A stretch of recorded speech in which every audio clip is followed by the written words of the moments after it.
ഓം ഗും ഗുരുഭ്യോ നമഃ. ദീർഘദണ്ഡ നമസ്കാരം നിർലജ്ജോ ഗുരുസന്നിധൗ ശരീരം നർത്ഥം പ്രാണം ച സദ്ഗുരുഭ്യോ നിവേദയേത്. ഓം ഗും ഗുരുഭ്യോ നമഃ. ഓം ഗം ഗണപതയേ നമഃ. ഹസ്തീന്ദ്രാനനമിന്ദുചൂടമരുണച്ഛായം ത്രിനേത്രം രസാദാസൃഷ്ടം പ്രിയയാ സപത്മകരയാ സ്വംഗസ്തയാ സന്തതം നീരാപൂരഗതാധനസ്ത്രിശിഖയുക് ചക്രാബ്ജപാശോൽപലവ്രീഹക്രം സുവിഷാണരത്നകലശ ഹസ്തൈർവഹന്തിം ഭജേ. ഓം ഗം ഗണപതയേ നമഃ.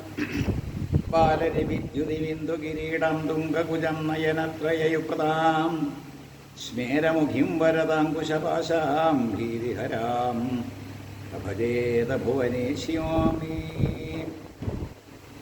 അരുണകിരണജാലേ രഞ്ജിതാസാവകാശാഭിധൃതജപവടികാ പുസ്തക വേദഹസ്ത അഭയവരകരാഢ്യാഭുല്ലകൽഹാരസംസ്ഥാ നിവസതു ഹൃദി ബാലാ നിത്യകല്യാണശീലാമി. ജ്വാലാകരാളമത്യുഗ്രം നശേഷാസുരസൂദനം ത്രിശൂലം ബോധുനോഭീതേർ ഭദ്രകാളി നമസ്തുതേ. കാളി കാളി മഹാകാളി ഭദ്രകാളി നമസ്തുതേ. കുലം ച കുലധർമ്മം ച മാം ച ബാലയ ബാലയ.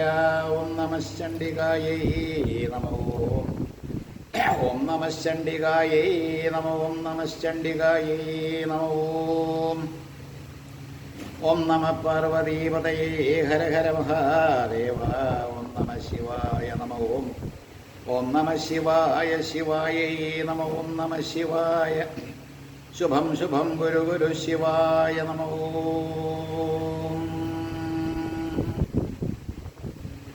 ഓം നമോ ഭഗവതേ വാസുദേവായ. ഓം നമോ നാരായണായ. നാരായണാഖില ഗുരോ ഭഗവൻ നമസ്തേ. നാരായണാഖില ഗുരോ ഭഗവൻ നമസ്തേ. നാരായണാഖില ഗുരോ ഭഗവൻ നമസ്തേ. ശ്രീകൃഷ്ണായ പരബ്രഹ്മണേ നമഃ. ഹരി ഓം. ഭാഗവതവും പ്രവർത്തിക്കും നിവൃത്തിക്കും എങ്ങനെ ഉപകരിക്കും അല്ലെങ്കിൽ ഉപയോഗിക്കാം എന്നുള്ള കാര്യങ്ങളാണ് നമ്മൾ അന്വേഷിച്ചും അല്ലെങ്കിൽ അതെല്ലാം തന്നെ നമ്മൾ വിശകലനം ചെയ്തും മുന്നോട്ട് പോകുന്നത്. ശ്രീമദ് ഭാഗവതം സപ്താഹമായിട്ട് നമ്മൾ നടത്തുന്ന ഭാഗവതം 7 ദിവസങ്ങൾ കൊണ്ട് നിബന്ധിച്ചിരിക്കുന്നു. അത്തരത്തിൽ 7 ദിവസം കൊണ്ട് നാം നേടേണ്ടതായിട്ടുള്ള കാര്യം നേടാൻ വേണ്ടിയിട്ട് പ്രത്യേകിച്ച് ചിട്ടപ്പെടുത്തിയിരിക്കുന്നൊരു കൃതി നമ്മളിപ്പോൾ വായിച്ചുകൊണ്ടിരിക്കുന്ന പുരാണം. അത് നിവൃത്തി എന്ന് പറയാൻ കാരണം നിവൃത്തി മോക്ഷമാണ്. 7ാമത്തെ ദിവസം മോക്ഷം കിട്ടിയിരിക്കണം. 7 ദിവസങ്ങളുള്ള ഒരാഴ്ചയിൽ ആ 7 ദിവസവും നമ്മൾ ഫലപ്രദമായിട്ട് ഉപയോഗിച്ചിരിക്കണം എന്നാണ് ഇതിൻ്റെ ഉദ്ദേശം. അപ്പോൾ ആഴ്ചയിലുള്ള 7 ദിവസങ്ങളും ഞായറാഴ്ച തുടങ്ങി ശനിയാഴ്ച വരെ അത്തരത്തിലുള്ള ദിവസങ്ങളെല്ലാം തന്നെ ഓരോരോ ഗ്രഹങ്ങളോട് ബന്ധപ്പെട്ട് പ്രാധാന്യം അറിയിക്കുന്ന ദിവസങ്ങളാണ്. ഓരോ ദിവസത്തിനും ഓരോരോ പ്രാധാന്യം നമ്മൾ കൽപ്പിക്കുന്നുമുണ്ട്. അത്തരത്തിലുള്ള ദിവസങ്ങളെല്ലാം തന്നെ ഉപയോഗിക്കുക എന്ന് പറഞ്ഞാൽ ആഴ്ചയിൽ 7 ദിവസമല്ലാതെ 8ാമതൊരു ദിവസമില്ല. അങ്ങനെ 7 ദിവസക്കാലം കൊണ്ട് നേടേണ്ട കാര്യങ്ങൾ പ്രതിപാദിച്ചിരിക്കുന്ന ഒരു പ്രത്യേക ആ പുരാണത്തിൻ്റെ വൈശിഷ്ട്യം അതാണ്. അതിനു വേണ്ടിയിട്ടാണ് തക്ഷകൻ 7ാമത്തെ ദിവസം കടിക്കട്ടെ എന്നൊരു ശാപം കൊടുക്കാൻ ഇടവരുത്തിയത്. ഇതെല്ലാം തന്നെ നിമിത്തങ്ങളും നിയോഗങ്ങളും. പ്രത്യേകിച്ച് പരീക്ഷിത്ത് മഹാരാജാവ് ചത്തപാമ്പിനെ കാണാനിട വന്നതും ചത്തപാമ്പിനെ എടുത്ത് ശമീകൻ്റെ കഴുത്തിലിട്ടതും ദാഹം സഹിക്കവയ്യാതെ വെള്ളം ചോദിക്കാൻ ഇടയായതും ക്രുദ്ധനായതും ഇതെല്ലാം തന്നെ ഒരു പ്രത്യേക നിയോഗം തന്നെ. ഒരിക്കലും കോപിക്കാൻ പാടില്ലാത്ത രാജാവ് കോപിക്കുക, പ്രത്യേകിച്ച് ഋഷിശ്രേഷ്ഠനോട്, അദ്ദേഹത്തിൻ്റെ മകൻ രാജാവിനോട് കോപിക്കാൻ പാടില്ലാത്ത കോപിക്കുക, ഇതെല്ലാം തന്നെ വന്നുകൂടുന്നു. എന്നിട്ട് 7ാമത്തെ ദിവസം തക്ഷകൻ കടിക്കട്ടെ എന്നൊരു ശാപം കിട്ടിയപ്പോൾ ആ 7ൻ്റെ പ്രസക്തി, അപ്പോൾ 7 എത്രമാത്രം പ്രാധാന്യം അർഹിക്കുന്നു എന്നുള്ളൊരു സംഗതി ഈ ഭാഗവത്തിൽ ഉടനീളം കാണാം. എന്തുവാകട്ടെ, ഇന്നത്തെ വിഷയം അതല്ല. ഭാഗവതവും എന്ന വിഷയമിട്ടുകൊണ്ട് നമ്മൾ കൈകാര്യം ചെയ്തു പോരുന്ന മോക്ഷഹേതുവായ നിവൃത്തിശാസ്ത്രമായിട്ടുള്ള ആ ഭാഗവതത്തിൽ നമ്മൾ വായിക്കുന്ന ഒരു മാഹാത്മ്യമുണ്ട്. അത് പത്മപുരാണാന്തർഗതമാണ്. ഈ പത്മപുരാണാന്തർഗതമായിട്ടുള്ള മാഹാത്മ്യം എല്ലാവരും ഇങ്ങനെ വായിച്ച് കഥകൾ പറയും. സ്കന്ദപുരാണാന്തർഗതമായിട്ടുള്ള മാഹാത്മ്യം നമ്മൾ പറയാറുമില്ല. ഏതായാലും പത്മപുരാണാന്തർഗതമായിട്ടുള്ള 6 അധ്യായങ്ങളുള്ള മാഹാത്മ്യത്തിലെ ഏറ്റവും പ്രസക്തമായിട്ടുള്ള കഥ ധുന്ദുകാരിയുടെ കഥയാണ്. പ്രത്യേകിച്ച് നമ്മൾ ചിന്തിക്കേണ്ട ഒരു വിഷയം, ഈ ഭാഗവതം ആദ്യമായിട്ട് അറേഞ്ച് ചെയ്ത് അല്ലെങ്കിൽ അത്തരത്തിൽ ഈ പറയുന്ന രീതിയിൽ സ്റ്റേജ് അറേഞ്ച്മെൻറ്റ് നടത്തി അല്ലെങ്കിൽ സ്റ്റേജ് ചെയ്തത് അല്ലെങ്കിൽ അവതരിക്കപ്പെട്ടത് ശുഖബ്രഹ്മം പരീക്ഷത്തിന് പറഞ്ഞു കൊടുക്കുമ്പോഴാണ്. അതാണ് ആദ്യത്തെ സപ്താഹം. ഏതായാലും ആ സപ്താഹം കഴിഞ്ഞതിന് ശേഷം വീണ്ടും നമ്മൾ ഭക്തിയുടെ ഒരു സപ്താഹ വേദി കാണുമ്പോഴാണ് ഭക്തിയുടെ കഷ്ടസ്ഥിതി അത് മാറ്റിയെടുക്കാനുള്ള സപ്താഹം വായിക്കുമ്പോഴാണ് അവിടെയാണ് ധുന്ദുകാരിയുടെ കഥ പറയുന്നത്. ഭഗവാന്റെ നിര്യാണമെന്ന് പറയാം, സ്വർഗപ്രാപ്തി എന്ന് പറയാം, സ്വധാമഗമനമെന്ന് പറയാം, ഇവിടം വിട്ടുപോയി എന്ന് പറയാം. അപ്പോൾ ഏതായാലും വിരോധമില്ല, വന്നിട്ടുമില്ല പോയിട്ടുമില്ല, അങ്ങനെയുള്ള ബ്രഹ്മസ്വരൂപത്തിൽ ഇതെല്ലാം തന്നെ നമ്മൾ കൽപ്പിക്കുന്നത്. അപ്പോൾ അത്തരത്തിൽ ഭഗവാൻ പോയി എന്ന് പറയുന്ന ശരീരത്തിൽ അല്ലെങ്കിൽ പാദത്തിൽ അമ്പ് തറച്ച് അതൊരു ഹേതുവായിട്ട് ശരീരത്തെ ത്യജിച്ച് അദ്ദേഹം സ്വധാമത്തിലേക്ക് പോയി എന്ന് പറയുമ്പോൾ സ്ഥൂലമായിട്ടുള്ള ശരീരത്തിൽ നിന്ന് വ്യത്യസ്തമായിട്ടുള്ള ആത്മഭാവത്തെ ആർജിച്ച് ആ ദിവസം മുതൽ കലി തുടങ്ങി എന്നാണ് ഒരു പ്രത്യേക കണക്ക്. ഏതായാലും കലി തുടങ്ങിയിട്ട് ഒരു 30 വർഷമായപ്പോൾ ഈ പരീക്ഷത്തിന് ശാപമുണ്ടാകേണ്ടവന്നതും പരീക്ഷത്താണെങ്കിൽ ശാപത്തിന് ഒരു പരിഹാരമായിട്ട് അതിൽ നിന്ന് മുക്തി കിട്ടാനായിട്ട് ഗംഗയുടെ തീരത്ത് ചെന്നിരുന്നതും എതിർച്ഛയാ നടന്ന സംഭവങ്ങളാണ്. ആ സ്ഥലത്താണ് വാസ്തവത്തിൽ ഏതൊരു ശുഖബ്രഹ്മമാണോ ജനിച്ചപാടെ തന്നെ നഗ്നനായിട്ട് ദിഗംബരനായിട്ട് അല്ലെങ്കിൽ പരിവ്രാജകനായിട്ട് അല്ലെങ്കിൽ ഇങ്ങനെ ഓടി അകന്നു പോയത് ആത്മസ്വരൂപൻ അദ്ദേഹം പ്രത്യക്ഷപ്പെടുകയാണ്. ഇവിടെ നമ്മൾ ചിന്തിക്കേണ്ടത് നമ്മൾ വിസ്മൃതിയിലാണ്ട് പോയാൽ നമ്മൾ മറന്നുപോയ ആത്മാവിൻ്റെ പ്രാദുർഭാവമെന്നോ ആത്മാവിൻ്റെ ആവിർഭാവമെന്നോ ആത്മാവിൻ്റെ സാക്ഷാത്കാരമെന്നോ അല്ലെങ്കിൽ ആത്മഭാവത്തെ കണ്ടെത്തിയെന്നോ ചിന്തിച്ചാൽ അതാണ് ഏറ്റവും ശ്രേഷ്ഠം. അതാണ് എഴുത്തച്ഛൻ പാടാൻ ഇടവന്നത്. ഈ ഏറ്റവും ശ്രേഷ്ഠമായിരിക്കുന്ന മാനസപത്മത്തിങ്കൽ വാഴും പൈങ്കിളിപ്പെണ്ണ എന്നെല്ലാം തന്നെ സംബോധന ചെയ്തുകൊണ്ട് ഭാഗവതം രചിച്ചത്. അവിടെയെല്ലാം തന്നെ മനസ്സിനെ ആത്മാവായിട്ട് പരിണമിപ്പിച്ചുകൊണ്ട് മനസ്സ് തന്നെ ആത്മാവായിട്ട് മാറുന്നു, ആത്മാവ് മനസ്സായിട്ടിങ്ങനെ പരിണമിക്കുന്നു. ഇതെല്ലാം തന്നെ അങ്ങോട്ടും ഇങ്ങോട്ടുമുള്ള ഒഴുക്ക് അത് സാധിക്കുകയാണ് ഈ പറയുന്ന പരീക്ഷിത്ത് എന്ന് പറയുന്ന മഹാനുഭാവൻ. തൻ്റെ മനസ്സെല്ലാം തന്നെ മാറ്റിയെടുത്തുകൊണ്ട് ആത്മഭാവത്തെ ആർജിച്ചുകൊണ്ട് ആ പുരാണം ശ്രവിച്ചു എന്ന് പറയുമ്പോൾ ആ അത്യുന്നതമായിരിക്കുന്ന പദവിയിലേക്ക്, മോക്ഷപദവിയിലേക്ക്, നിശ്ചല തത്വത്തിലേക്ക് എന്ന് പറയാം. നിശ്ചല തത്വം എന്ന് ആദിശങ്കരാചാര്യർ പാടിത്തന്നിട്ടുള്ള ഭാവത്തിലേക്ക് ഒരു സമാധ്യവസ്ഥ, തിരിച്ചു വരാത്ത നിർവികൽപ്പ സമാധിയിലേക്കാണ്ട് തൻ്റെ ശരീരത്തിനോട് വിട പറഞ്ഞ് ആത്മഭാവത്തെ ആർജിച്ചു എന്നുള്ളതല്ലാതെ മോക്ഷത്തിന് പ്രത്യേക പേരൊന്നും കൊടുക്കാനില്ല. ഏതായാലും അതിൻ്റെ ഒരു കഥ, ഒരു പ്രത്യേകം നല്ലൊരു കഥ, ധുന്ദുകാരിയുടെ കഥ, ഭക്തിയുടെ കഷ്ടസ്ഥിതി മാറ്റാൻ വേണ്ടിയിട്ട് സനകാദികൾ നടത്തുന്ന സപ്താഹവേദിയിൽ ഈ പറയുന്ന കഥ അവതരിപ്പിക്കുമ്പോഴാണ് ഭഗവാന്റെ സുധാമഗമനം കഴിഞ്ഞ് 30 വർഷമായപ്പോൾ ആദ്യത്തെ സപ്താഹം ഗംഗയുടെ തീരത്ത് പരീക്ഷത്തിന് ഈ പറയുന്ന ശുഖബ്രഹ്മം പറഞ്ഞു കൊടുത്ത് കഴിഞ്ഞ് വീണ്ടും ഒരു 200 വർഷമായപ്പോൾ ധുന്ദുകാരി എന്ന് പറയുന്ന ഒരു ദുർമൃതി പ്രേതത്തിന് ഗതി കൊടുക്കാൻ സഹോദരൻ ഗോകർണൻ ഒരു സപ്താഹം നടത്തി. അതിൻ്റെ കഥയാണ് പറഞ്ഞ് മാഹാത്മ്യത്തിൽ ഇങ്ങനെ പ്രൊജക്റ്റ് ചെയ്യുന്നത്. വളരെ പ്രാധാന്യം കൽപ്പിച്ചുകൊണ്ട് അതിനെയാണ് വാസ്തവത്തിൽ ഇങ്ങനെ വളരെ ശക്തമായിട്ട് രീതിയിൽ പ്രതിപാദിക്കുന്നത്. ആ കഥ വായിക്കുമ്പോൾ നമുക്ക് തോന്നും ഒരു പ്രേതത്തിൻ്റെ മുക്തി അല്ലെങ്കിൽ പ്രേതമായി തീർന്ന സഹോദരന് പ്രേതത്തിൽ നിന്ന് വിമുക്തി നേടാനുള്ളൊരു കഥ പോലെയൊക്കെ തോന്നും. പക്ഷേ അവിടെ പ്രേതമാകാതിരിക്കാനുള്ള ഭാവമാണ് നമ്മൾ കാണേണ്ടത്. എങ്ങനെ നമുക്ക് പ്രേതമാകാതിരിക്കാം? പ്രേതം എന്ന് പറഞ്ഞാൽ ജഡസ്വരൂപമാണ്. പ്രേതം എന്ന് പറഞ്ഞാൽ മരിച്ചാലും വിട്ടുപോകാത്ത സ്ഥൂല ശരീരമെല്ലാം തന്നെ പോയെങ്കിലും സൂക്ഷ്മ ശരീരത്തിൽ അങ്ങനെ പെട്ട് ഉഴലുന്ന രീതി, അതെല്ലാം തന്നെ പ്രേതത്തെപ്പറ്റി ചിന്തിക്കുമ്പോൾ നമുക്ക് പല രീതിയിൽ കാണാൻ കഴിയും. എന്തുമായിട്ട് പ്രേതം ഉണ്ടോ ഇല്ലയോ എന്നുള്ള കാര്യങ്ങളെല്ലാം തന്നെ ചിന്താവിഷയം. ഇങ്ങനെ പ്രേതമായിട്ട് തീർന്നത് ധുന്ദുകാരിക്ക് മോചനം കൊടുക്കാൻ വേണ്ടിയിട്ട് ഒരു സപ്താഹം 7 ദിവസക്കാലം അത് ഉപദേഷ്ടാവ് ഈ ഗോകർണനോട് ഇത് ഉപദേശിക്കുന്ന സാക്ഷാൽ സൂര്യഭഗവാനാണ്. സൂര്യഭഗവാൻ ജ്ഞാനത്തിൻ്റെ തേജസ്സാണ്. അപ്പോൾ എല്ലാ തരത്തിലും സൂര്യഭഗവാന്റെ ഉപദേശപ്രകാരം 7 ദിവസക്കാലം നീണ്ടു നിൽക്കുന്ന ഒരു സപ്താഹം ഗോകർണൻ നടത്തുന്നത് ദുന്ധുകാരി എന്ന് പറയുന്ന ദുർമൃതി പ്രേതത്തിന് വേണ്ടിയിട്ടാണ്. അതിനകത്തേക്ക് കിടക്കുമ്പോൾ ഈ സപ്താഹത്തിൻ്റെ അല്ലെങ്കിൽ നിവൃത്തിശാസ്ത്രമായിരിക്കുന്ന ഭാഗവതത്തിൻ്റെ പ്രാധാന്യം നോക്കൂ ഒന്നുകൂടി അരക്കിട്ടുറപ്പിക്കാൻ കഴിയും. എന്തിനാണ് ഈ ഭാഗവതം? അപ്പോൾ ഭാഗവതം എന്ന് പറയുന്ന ഒരു പുരാണകൃതി, ഒരു ഗ്രന്ഥം, വെറും ഒരു ഗ്രന്ഥം എന്നുള്ള മട്ടിലെടുക്കാതെ അതിനെ നമ്മൾ കാണേണ്ടത് ശ്രീമദ് ഭാഗവതാഖ്യോയം പ്രത്യക്ഷ കൃഷ്ണ ഏവഹി എന്ന് തന്നെയാണ്. അപ്പോൾ ഒരു വെറും തടിച്ചു കൊഴുത്ത കുറേ ലിപികൾ, അക്ഷരങ്ങളുള്ള അല്ലെങ്കിൽ അത്തരത്തിൽ ശ്ലോകങ്ങളുള്ള അല്ലെങ്കിൽ 14,000 18,000 എന്നൊക്കെ പറയുന്ന ഗ്രന്ഥങ്ങളുള്ള അത്തരത്തിലൊരു കൃതി എന്നുള്ള അത്തരത്തിൽ കണക്കിലെടുക്കാതെ അതൊരു ഭഗവാന്റെ രൂപമാണ്, ഭഗവാന്റെ വിഗ്രഹമാണ്, ഭഗവത് സ്വരൂപമാണ് എന്ന് തന്നെ അക്ഷരങ്ങളെ കൊണ്ട് കൊരുത്ത അതിസുന്ദരമായിട്ടുള്ള വാങ്മയീ രൂപം എന്നാണല്ലോ പറയാറ്. അപ്പോൾ അത്തരത്തിലുള്ള ഭഗവാന്റെ വിഗ്രഹത്തെ സ്വീകരിക്കുകയാണ്. അക്ഷരങ്ങളെ കൊണ്ട് നമ്മൾ ഈ അക്ഷരങ്ങളിലൂടെ ക്ഷരം അല്ലാത്ത നശിക്കാത്ത ഒരു ഭാവത്തിലേക്ക് എത്തുന്നു എന്ന് ചുരുക്കം. അക്ഷരങ്ങളെല്ലാം തന്നെ ക്ഷയിക്കാത്തവയാണ്.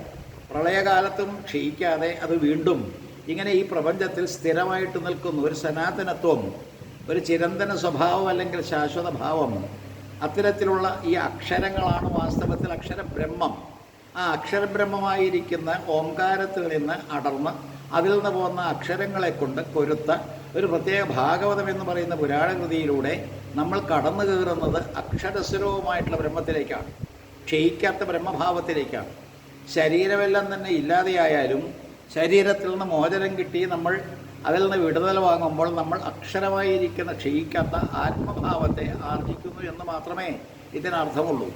അപ്പോൾ എല്ലാ തരത്തിലും ദുന്ധുകാരിയുടെ പ്രേതം അത് ഈ പറയുന്ന രീതിയിൽ എല്ലാവരും കൂടി തല്ലിക്കൊന്ന് കള്ളുകുടിച്ച് ഉന്മത്തനായി വന്ന ദുന്ധുകാരിയെ വേശ്യകളായിട്ടുള്ള കൂട്ടുകാരികൾ അവരെല്ലാവരും കൂടി തല്ലിക്കൊന്ന് അല്ലെങ്കിൽ കഴുത്തെല്ലാം തന്നെ ഞെക്കിക്കൊന്ന് ഒരു നിർമ്മൃതി പ്രേതം ഒരു അറുകലയായിട്ട് മാറിയതിന് ഗതി കിട്ടാൻ വേണ്ടിയിട്ട് ഗോകർണൻ സൂര്യപ്രേരിതനായിട്ട് നടത്തുന്ന സപ്താഹവേദിയിൽ അത്ഭുതകരമായിട്ടുള്ള കാര്യം നമ്മൾ കാണുന്നത് 7 മുട്ടുള്ള ഒരു മുള എതിർച്ചയ അവിടെ നിൽക്കുകയാണ്. അത് എതിർച്ചയല്ല, അതൊക്കെ നിയോഗമാണ്. അപ്പോൾ ഏതായാലും 7 മുട്ടുള്ള മുള കണ്ടപ്പോൾ പ്രേതത്തിന് തോന്നി, പ്രേതത്തിന് ഇത്രമാത്രം ചിന്തിക്കാനുള്ള ബുദ്ധിവൈശിഷ്ട്യമുണ്ടോ? ഉണ്ടെന്ന് സങ്കല്പിക്കാം. ഏതായാലും ആ പ്രേതം ആ പറയുന്ന 7 മുട്ടുള്ള മുള കണ്ടു. അതിൻ്റെ ചുവട്ടിൽ ഒരു ഭ്രമരം അല്ലെങ്കിൽ ഈ പറയുന്ന വണ്ട് തുളച്ചത്തുള്ള ഒരു കീചകവും കണ്ടു അതിൻ്റെ ഉള്ളിലേക്ക് കയറുക. അപ്പോൾ എല്ലാ തരത്തിലും ഈ പറയുന്ന രീതിയിൽ പ്രേതമായിട്ട് പോലും എന്തെന്നില്ലാത്തൊരു ബോധതലമുള്ളൊരു പ്രേതം അല്ലെങ്കിൽ എന്താണ് ചെയ്യേണ്ടത്, കരണീയമായിട്ടുള്ളത് എന്ത് എന്ന ധാരണയുള്ളൊരു പ്രേതമായിട്ട് ഇതിനെ കാണണം. ആ പ്രേതം ഇങ്ങനെ കീചകം അല്ലെങ്കിൽ ദ്വാരം കണ്ടപ്പോൾ അതിൻ്റെ ഉള്ളിലൂടെ കയറി 7 ദിവസക്കാലം കൊണ്ട് 7 മുട്ടും പൊട്ടിച്ച് പുറത്തേക്ക് വന്നു എന്നുള്ള കഥയാണ് അവിടെ ഇങ്ങനെ പ്രൊജക്റ്റ് ചെയ്ത് കാണിക്കുന്നത്. ഭക്തിയുടെ കഷ്ടസ്ഥിതി അത് മാറ്റിയെടുക്കാൻ വേണ്ടി നാരദപ്രേരിതനായിട്ട് നാരദൻ്റെ ആവശ്യപ്രകാരം ശനകാദികൾ നടത്തുന്ന ഗംഗാതീരത്തിലെ ആ സപ്താഹവേദിയിൽ അവതരിപ്പിക്കപ്പെട്ട ഈ ഗോകർണൻ്റെ ആ സപ്താഹവേദിയുടെ കഥ, ദുന്ധുകാരിയുടെ കഥ നമ്മൾ ചിന്തിക്കുമ്പോൾ ഭാഗവതത്തിൻ്റെ മഹത്വം ഒന്നുകൂടി പ്രകീർത്തിതമാകും. എന്തിനാ ഭാഗവതം? നമ്മളെല്ലാവരും തന്നെ ഒരു മുളയുടെ അല്ലെങ്കിൽ ഇത്തരത്തിൽ 7 മുട്ടുള്ള മുളയുടെ 7 മുട്ട എന്ന് പറയുമ്പോൾ സപ്തഗ്രന്ഥികളാണ്. അവിടെയാണ് ഭാഗവതമായാലും ഭാഗവതത്തിൻ്റെ മാഹാത്മ്യമായാലും പ്രതിപാദിക്കുന്ന ആ ശ്ലോകത്തിലൂടെ കടന്നു വരുന്ന സംഗതി ഭിദ്യതേ ഹൃദയഗ്രന്ഥി. ഭിദ്യതേ ഹൃദയഗ്രന്ഥി എന്ന് പറഞ്ഞുകൊണ്ട് ഭാഗവതത്തിൻ്റെ മാഹാത്മ്യത്തിൽ കാണുന്നത്, ഭാഗവതം പ്രഥമസ്കന്ധത്തിൽ നമ്മൾ കാണുന്നത് ഭിദ്യതേ ഹൃദയഗ്രന്ഥി ഛിദ്യന്തേ സർവസംശയ ക്ഷീയം തേജാസികർമാണി ദൃഷ്ടം ഏവ ആത്മനീശ്വരി എന്നാണ്. സർവവേദാന്തസാരമായിരിക്കുന്ന ഭാഗവതത്തിൽ ഉപനിഷത്തുകൾ എന്തെല്ലാം തന്നെ പറഞ്ഞിട്ടുണ്ടോ അവയെ പ്രതിപാദിക്കുന്ന ശൈലിയാണ് വാസ്തവത്തിലുള്ളത് ഉപനിഷത്ത് വാക്യങ്ങൾ അല്ലെങ്കിൽ വേദാന്തം. അപ്പോൾ സർവവേദാന്തസാരമായിരിക്കുന്ന ഭാഗവതത്തിലും നമ്മൾ കാണുന്നത് ഈ പറയുന്ന ഉപനിഷത്ത് വാക്യം ശ്രുതികളിലൂടെ കടന്നു വരുന്ന ആ വേദാന്ത തത്വം ഭിദ്യതേ ഹൃദയഗ്രന്ഥി ചിന്തന്തേ സർവസംശയ ക്ഷീയന്തേ ചാസ്യകർമാണി സപ്താഹ ശ്രവണേ കൃതേ എന്നും ഭാഗവത മാഹാത്മ്യത്തിൽ പറയുന്നത് ദൃഷ്ടം ഏവാത്മനീശ്വരേ. അപ്പോൾ 2 തട്ടിൽ നിന്നുകൊണ്ടാണ് ഈ ശ്ലോകത്തെ നമ്മൾ മാഹാത്മ്യത്തിലും ഭാഗവതത്തിലും കാണുന്നത്. എന്താ ചെയ്യേണ്ടത്? സപ്താഹം കേൾക്കണമെന്ന മാഹാത്മ്യം പറയുമ്പോൾ 7 ദിവസക്കാലം കേൾക്കുന്ന ആ സപ്താഹ ശ്രവണത്തിലൂടെ നമ്മൾ ആരായിത്തീരുന്നു? ദൃഷ്ടം ഏവാത്മനീശ്വരേ. അവിടെ ശ്രോതാക്കളായിട്ട് വരുന്നവർ, ഇരിക്കുന്നവർ, കേൾക്കുന്നവർ അവരെല്ലാവരും തന്നെ ആത്മഭാവത്തിലേക്ക് കടന്നു വരികയാണ്. നമ്മളെല്ലാവരും തന്നെ നമ്മുടെ ജീവൻ ഏതൊരു ശരീരമാണോ വാസ്തവത്തിൽ ജീവിച്ചിരിക്കുന്ന ശരീരം അല്ലെങ്കിൽ കൊണ്ടു നടക്കുന്ന ശരീരത്തിൽ അന്തർഭവിച്ചിരിക്കുന്ന പരമാത്മതത്വം തന്നെയായിട്ടുള്ള ജീവാത്മാ അത് പരമാത്മാവാണെന്നുള്ള ബോധ്യം വന്നു കഴിഞ്ഞാൽ പിന്നെ ക്ഷീച്ചു കർമ്മങ്ങളെല്ലാം തന്നെ സംശയങ്ങളെല്ലാം തന്നെ ഇല്ലാതെയായി ദൂരീകരിക്കപ്പെട്ടു. അതുപോലെ തന്നെ ഹൃദയഗ്രന്ഥികളെല്ലാം തന്നെ പൊട്ടിയെന്ന്. ഇതാണ് പ്രധാനപ്പെട്ട വിഷയം. നമ്മളെ സംബന്ധിച്ചിടത്തോളം സപ്താഹമായാലും സത്രമായാലും അത്തരത്തിലുള്ള യജ്ഞങ്ങളും അതുപോലെ ഈ പറയുന്ന കാര്യങ്ങളും എല്ലാം തന്നെ നടത്തുന്നത് ഹൃദയഗ്രന്ഥികൾ പൊട്ടാൻ വേണ്ടിയിട്ടാണ്. ഹൃദയഗ്രന്ഥികൾ പൊട്ടുക എന്ന് പറഞ്ഞാൽ വളരെ ബുദ്ധിമുട്ട് പിടിച്ച സംഗതിയാണെന്നറിയാം. പ്രേതമായിരുന്നിട്ട് കൂടി ദുന്തുകാരിക്ക് ഈ 7 മുട്ടുള്ള മുളയിൽ കടന്നിരിക്കാൻ ഒരു പ്രത്യേക ചിന്ത വന്ന് തന്നെ മഹാഭാഗ്യം നമുക്കത് സാധിക്കുന്നുമില്ല. അപ്പോൾ ജീവിച്ചിരിക്കുന്ന നമ്മൾ ചെയ്യേണ്ട ഒരു കാര്യം ഒരു പ്രേതത്തിലൂടെ അവതരിപ്പിക്കുന്ന രീതിയിൽ ആ മഹാത്മ്യത്തെ കണ്ടാൽ നമ്മൾ രക്ഷപ്പെടും. ഇല്ലെങ്കിൽ പ്രേതമായിട്ട് ഇത് ഇത്തരത്തിൽ നടന്നുകൊള്ളണമെന്നില്ല. കാരണം പ്രേതം ഗോകർണൻ എന്ന് നടത്തിയ സപ്താഹവേദിയിലെ സഹോദരനായിരിക്കുന്ന ദുന്തുകാരിയെ പോലെ ആകണമെന്നില്ല. ആ ദുന്തുകാരിക്കുള്ള പ്രത്യേകത നമ്മുടെ പ്രേതങ്ങൾക്കുണ്ടാകില്ല. മരിച്ചതിന് ശേഷം ആ ഭാവം നമുക്കുണ്ടായിക്കൊള്ളണമെന്നില്ല. അവിടെ ഏറ്റവും ശ്രദ്ധേയമായിട്ട് അടിവരയിട്ട് നമ്മൾ പഠിക്കേണ്ടത് ഈ ദുന്തുകാരി എന്ന് പറയുന്ന ദുർമൃതി പ്രേതം ധുന്തുലിയുടെ മകനല്ല. അത് ചിന്തിക്കുമ്പോഴാണ് ധുന്തുലി പ്രസവിച്ചിട്ടേയില്ല. ധുന്തുലിയാണ് ആത്മദേവൻ്റെ ഭാര്യ. ആത്മദേവൻ എന്ന് പറയുന്ന ജീവാത്മാവ് അല്ലെങ്കിൽ ജീവൻ തനതായിട്ടുള്ള ഇൻഡിവിജ്വൽ സോൾ. അപ്പോൾ ഓരോ വ്യക്തിഗതമായിട്ടുള്ള ആത്മസ്വരൂപം വാസ്തവത്തിൽ കുട്ടികളില്ലാതെ ഇങ്ങനെ അലഞ്ഞിരിഞ്ഞ് പ്രാർത്ഥിച്ചും വഴിപാട് കഴിച്ചും നടക്കുമ്പോഴാണ് ഒരു മാമ്പഴം ഒരു പഴം ഈ പറയുന്ന സന്യാസി ശ്രേഷ്ഠൻ കൊടുക്കുന്നതും അതുകൊണ്ടുപോയി ഭാര്യയ്ക്ക് ധുന്തുലിക്ക് കൊടുത്തപ്പോൾ കഴിക്കാൻ അവൾ മടിക്കുന്നതും അനുജത്തി പഴമെല്ലാം തന്നെ വാങ്ങിക്കൊണ്ടുപോയി പശുവിന് കൊടുക്കുന്നതും പ്രസവിക്കാൻ അടുത്തിരിക്കുന്ന അനുജത്തി പ്രസവിക്കുന്നതും അനുജത്തിയുടെ കുട്ടിയെ തൻ്റെ മകനാണെന്ന് പറഞ്ഞുകൊണ്ട് ഈ ദുന്തുകാരി ആത്മദേവനെ തെറ്റിദ്ധരിപ്പിച്ച് വളർത്തുന്നതും എന്തെല്ലാം കാര്യങ്ങളാണ് കൂട്ടി ഇണക്കിക്കൊണ്ട് ആ പത്മപുരാണാന്തർഗതമായിട്ടുള്ള മഹാത്മ്യം മുന്നോട്ട് പോകുന്നത്. അപ്പോൾ അവിടെയാണ് ദുന്തുലി എന്ന് പറയുന്ന ജീവൻ്റേതായിട്ടുള്ള ഭാര്യ. അപ്പോൾ ജീവനാണ് ആത്മദേവൻ. ആത്മദേവൻ എന്ന് പറയുന്ന ജീവൻ്റെ ഭാര്യയായിരിക്കുന്ന ദുന്തുലി ബുദ്ധി എന്ന് പറയുന്ന ആ സ്ഥിതിവിശേഷം ഭാഗവത്തിലുടനീളം കാണാം. ഏതൊരു ജീവൻ്റെയും ഭാര്യ എന്ന് പറഞ്ഞാൽ ബുദ്ധിയാണ്. അത് നമ്മൾ കർദമ പ്രജാപതിയുടെ ഭാര്യയായ ദേവഹൂതിയായാലും അല്ലെങ്കിൽ അതുപോലെ തന്നെ കുചേലഭഗ്നിയായാലും അതുപോലെ ആരെല്ലാം തന്നെ ഭഗ്നീഭാവം അലങ്കരിക്കുന്നതിന് പുരാണങ്ങളിൽ അല്ലെങ്കിൽ ഈ പറയുന്ന ഭാഗവത്തിൽ തന്നെ ആ കഥാപാത്രങ്ങളായിട്ട് വരുമ്പോൾ ആ ഭാര്യാപദം അലങ്കരിക്കുന്നതെല്ലാം തന്നെ ബുദ്ധിയാണ്. അത് ഭാഗവത്തിൻ്റെ ഭാഷയാണ്. പുരഞ്ജനോപാഖ്യാനത്തിൽ വ്യക്തമാക്കുന്ന രീതി. അപ്പോൾ എല്ലാ തരത്തിലും ഭാര്യാപദം അലങ്കരിക്കുന്ന ഈ പറയുന്ന രീതിയിൽ ദുന്തുലി പ്രസവിക്കാതെ ബുദ്ധി പ്രസവിക്കാതെ അവിടെ അനുജത്തി എന്ന് പറയും. ബുദ്ധിയുടെ അനുജത്തി എന്ന് പറയുമ്പോൾ മനസ്സ് തന്നെയാണ്. അന്ധക്കരണ ചതുഷ്ടയത്തെ നമ്മൾ പഠിക്കുന്നൊരു ശൈലിയാണ് ഇതിൽ കൊണ്ടുവന്നിരിക്കുന്നത്. അന്ധക്കരണ ചതുഷ്ടയത്തിൽ മനസ്സ് ബുദ്ധി ചിത്തം അഹങ്കാരം എന്നാണല്ലോ അതിൻ്റെ നില. അപ്പോൾ അത്തരത്തിൽ മനസ്സ് എന്ന് പറയുന്ന ചഞ്ചലാത്മകമായിട്ടുള്ള അനുജത്തി, ബുദ്ധി എന്ന് പറയുന്ന സ്ഥിരമായിരിക്കുന്ന അത്തരത്തിലുള്ള ബുദ്ധി അത് ഭാര്യയുടെ അനുജത്തി എന്ന് പറയുന്ന മനസ്സ് പ്രസവിച്ചു എന്നും ബുദ്ധി പ്രസവിച്ചില്ല എന്നും തന്നെ മനസ്സിലാക്കണം.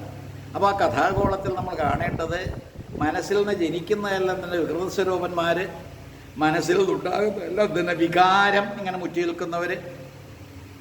ഇവിടെയും ദുന്തുകാരി എന്ന് പറയുന്ന മനസ്സിൻ്റെ സന്തതിയായതുകൊണ്ട് ബുദ്ധിയുടെ സന്തതി അല്ലാത്തത് കൊണ്ട് വികാരങ്ങൾ വീർപ്പൂട്ടുന്നൊരു കഥാപാത്രമായതുകൊണ്ട് പഞ്ചവേശികളെ കൊണ്ടുവന്ന് വാർപ്പിച്ചു എന്ന് തന്നെ പഠിക്കണം. അപ്പോൾ എല്ലാ തരത്തിലും പഞ്ചവേശികൾ മറ്റാരുമല്ല, നമുക്കറിയാം. ഇതെല്ലാം തന്നെ ആലങ്കാരിക ഭാഷയിൽ കൊണ്ടുവരുന്ന ഈ സംഗതികൾ അതിൽ ഈ പഞ്ചവേശികളെന്ന് പറയുന്ന പഞ്ചേന്ദ്രിയങ്ങളിൽ നിന്നുണ്ടാകുന്ന വിഷയവാസനകളാണ്. അപ്പോൾ ഈ പഞ്ചേന്ദ്രിയങ്ങളാണല്ലോ നമ്മളെ ഭരിക്കുന്നത്. പഞ്ചേന്ദ്രിയങ്ങൾ ജ്ഞാനേന്ദ്രിയങ്ങളായാലും കർമ്മേന്ദ്രിയങ്ങളായും അവയുടെ ഊരാക്കുടുക്കിൽപ്പെട്ട് ഉഴലുന്നവരാണ് ഈ സംസാരത്തിൽപ്പെട്ട് കഷ്ടപ്പെടുന്നത്. ആ രീതിയിൽ ചിന്തിക്കുമ്പോൾ ഈ പഞ്ചേന്ദ്രിയങ്ങളെ ഭാര്യയായിട്ട് സ്വീകരിച്ചുകൊണ്ട് മനസ്സിൽ നിന്ന് ജനിച്ച അത്തരത്തിലുള്ള ദുന്തുകാരി എന്തെന്നില്ലാത്തൊരു ജീവിതം നയിച്ച അവസാനം ഒരു പ്രേതമായിട്ട് മാറുന്നു എന്ന് പറഞ്ഞാൽ രക്ഷപ്പെടാതെ, പ്രേതമായിട്ട് മാറുക രക്ഷപ്പെടാതെ, നല്ലൊരു ഭാഷ പ്രയോഗിച്ചാൽ ഗതി കിട്ടാതെ, ഗതി മോക്ഷം. അപ്പോൾ ഗതി കിട്ടാതെ ഉഴലുന്ന രീതിയിലേക്കായി. എന്താ നിർദ്ദേശം? വളരെ വ്യക്തമാണ്. ഭാഗവത്തിലൂടെ നമുക്ക് കിട്ടേണ്ടത് ഈ മാഹാത്മ്യത്തിലൂടെ പറഞ്ഞു തന്നു കഴിഞ്ഞു. നിങ്ങൾ ആരും തന്നെ വികാരജീവികളാകല്ലേ. ഇന്നിപ്പോൾ അടിക്കടി വർദ്ധിച്ചു വരുന്ന പീഡന കേസുകളും അത്തരത്തിൽ ഏറ്റവും മോശമായിരിക്കുന്ന സംസ്കാരവും ഇതെല്ലാം തന്നെ വരാൻ കാരണം എന്താ? ഇന്ന് വാസ്തവത്തിൽ ബോധതലം അല്ലെങ്കിൽ ജ്ഞാനതലം അല്ലെങ്കിൽ ബുദ്ധിയുടെ തലം നമുക്ക് ഉണരുന്നില്ല എന്ന് മാത്രമല്ല, ഈ മനസ്സിൻ്റെ വികാരതലം അങ്ങനെ വിജൃംഭിച്ചിരിക്കുകയാണ്. ഇതാണ് പ്രശ്നം. അപ്പോൾ ഇത് മാറുന്നതിന് ഭാഗവതം എങ്ങനെ ഉപകരിക്കും എന്ന് ഈ കഥയിലൂടെ കാണാം. നിങ്ങൾ പഞ്ചേന്ദ്രിയങ്ങളുടെ പിന്നാലെ പോകല്ലേ. പഞ്ചേന്ദ്രിയങ്ങളെയെല്ലാം തന്നെ കൊണ്ടുവന്ന് പാർപ്പിച്ച് അവരുടെ വിഷയവാസനകളെല്ലാം തന്നെ ആസ്വദിച്ച് അങ്ങനെ ദുഷിച്ച് നശിച്ച ഒരു ജീവിതത്തിൻ്റെ ഉടമയായാൽ ആ മരണം കൊണ്ട് നമുക്ക് കിട്ടുന്നത് ഒരു പ്രേതാവസ്ഥയാണ്, രക്ഷയില്ലാത്ത ഗതിയില്ലാത്തൊരവസ്ഥയാണ് എന്ന് ചുരുക്കം. ഭാഗവതം പ്രകീർത്തിക്കുന്ന മോക്ഷം എത്തരത്തിലാണ് എന്ന് ഈ കഥയിലൂടെ കാണാൻ കഴിയും.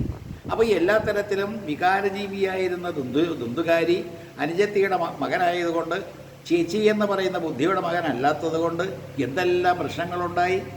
അമ്മയെ പീഡിപ്പിക്കുന്ന രീതിയിലേക്ക് വരുന്ന കാരണം എന്താ? അമ്മയുടെ മകനല്ല, ബുദ്ധിയുടെ തലത്തിൽ നിന്ന് ജനിച്ചൊരു കുട്ടിയല്ലാത്തത് കൊണ്ട് ബുദ്ധിയെ എല്ലാ തരത്തിലും ദ്രോഹിക്കാൻ തുടങ്ങി. അച്ഛൻ ജീവൻ, ആ ജീവനെ ദ്രോഹിക്കാൻ തുടങ്ങിയപ്പോൾ ജീവൻ രക്ഷപ്പെട്ടു. ഗോകർണൻ്റെ ഉപദേശപ്രകാരം തീർത്ഥാടനത്തിന് പോയി. ഈ കഥയെല്ലാം തന്നെ കൂട്ടിയിണക്കി വായിക്കുമ്പോൾ ജീവൻ ഇങ്ങനെ പോകുന്നു തീർത്ഥാടനത്തിന്. അമ്മ ബുദ്ധിയാണെങ്കിൽ കിണറ്റിച്ചാടി മരിക്കുന്നു എന്ന് പറഞ്ഞാൽ ബുദ്ധിയില്ലാത്തൊരവസ്ഥയിലേക്ക് പോകുന്നു. പിന്നെ അവശേഷിച്ചിരിക്കുന്ന എന്താ? അനുജത്തി എന്ന് പറയുന്ന മനസ്സിൽ നിന്ന് ജനിച്ച വികാരങ്ങളുടെ എല്ലാം തന്നെ ഒരു മൂർത്തിമത്ഭാവമായിരിക്കുന്ന ദുന്ദുകാരി മാത്രം. പഞ്ചപ്രേതങ്ങൾ അല്ലെങ്കിൽ ഈ പറയുന്ന വിഷയവാസനകളെയെല്ലാം തന്നെ ഭാര്യമാരാക്കി കൊണ്ടുവന്ന് ദുർവൃത്തരായിട്ടുള്ളൊരു പ്രത്യേക ജീവിതം നയിക്കുമ്പോൾ പ്രേതമായിട്ട് മാറുന്നു. അന്തരീക്ഷം മുഴുവൻ ഈ പ്രേതത്തിൻ്റെ ഭാവം കൊണ്ട് കലുഷിതമാകുന്നു. തീർത്ഥാടനം കഴിഞ്ഞ് തിരിച്ചു വരുന്ന ഈ പറയുന്ന ഗോകർണൻ അത് അനുഭവവേദ്യമാകുന്നു. ഗോകർണൻ അനുഭവവേദ്യമായപ്പോൾ മോക്ഷം കൊടുക്കാനുള്ള മാർഗം അവലംബിക്കുന്നു. അത് ഭാഗവതം സൂര്യൻ പറഞ്ഞു കൊടുക്കുന്നതാണ്. അപ്പോൾ സാക്ഷാൽ കൺകണ്ട ദൈവം എന്ന് പറയുന്ന ജ്ഞാനസ്വരൂപനായ വിദ്യാദേവത എല്ലാമായിട്ടുള്ള ഈ സൂര്യഭഗവാൻ ഇങ്ങനെ നിർദ്ദേശിക്കുന്നതിൻ്റെ അടിസ്ഥാനത്തിൽ നടത്തുന്ന സപ്താഹവേദിയിലെ പ്രേതത്തിന് തോന്നി ഇനിയെങ്കിലും ഗതി കിട്ടണമെന്ന്. ജീവിച്ചിരിക്കുന്നവർക്ക് തോന്നിയാൽ അത്രയും നല്ലത്. ഇത് പ്രേതത്തിന് പോലും തോന്നി ഈ പറയുന്ന ഗതി കിട്ടണമെന്ന്. അതുകൊണ്ടാണ് ഇങ്ങനെ നോക്കി നടന്നപ്പോൾ 7 മുട്ടുള്ളൊരു മുള കണ്ടു. അതിൻ്റെ ചുവട്ടിലൊരു ദ്വാരവും കണ്ടു. ദ്വാരത്തിലൂടെ ആ മുളയിലേക്ക് കടന്നു എന്ന്. ഇനി നമ്മൾ നമ്മുടേതായിട്ടുള്ള ശരീരത്തിലേക്ക് കടന്നു വരും. ശ്രോതാക്കളായാലും വക്താക്കളായാലും എനിക്കൊരു സംശയം, ഇവിടെ വാസ്തവത്തിൽ എന്നെപ്പോലുള്ള ആചാര്യന്മാരും വക്താക്കളും എല്ലാം തന്നെ ഭാഗവത്തെ ചുമന്നുകൊണ്ട് നടക്കുന്നുണ്ട് എങ്കിൽ കൂടി നമ്മൾ മരിച്ചു കഴിഞ്ഞാൽ ഈ ഭാഗവതം അനുശാസിക്കുന്ന ആ മോക്ഷം എന്ന് പറയുന്ന ഈ ജനന മരണങ്ങളിൽ നിവൃത്തമായിരിക്കുന്നൊരവസ്ഥ ഉണ്ടാകുമോ? സംശയം.